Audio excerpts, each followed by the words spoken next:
আপনারা দেখতে পাচ্ছেন মহুয়া যে পিকনিক স্পট রয়েছে, এখানে বেশ কিছু দোকানঘাট রয়েছে।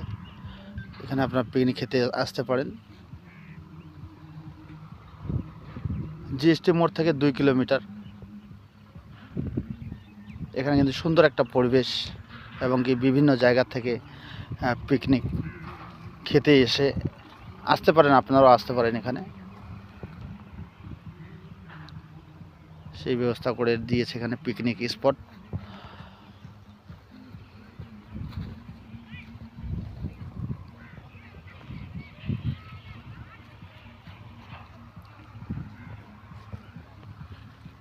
এই জায়গাতে এসে কেমন লাগলো? একদম ফিলিংটাই আলাদা রকম লাগতেছে, মানে কি আর বলবো, বলার মতো না, মানে এত সুন্দর লাগতেছে। আরও যদি একটু সকালকার মতো যদি একটু কুয়াশা কুয়াশা টাইপ হইতো, আরও যা লাগতো এখানে, অসাধারণ। আমাকে তো খুব ভালো লাগলো।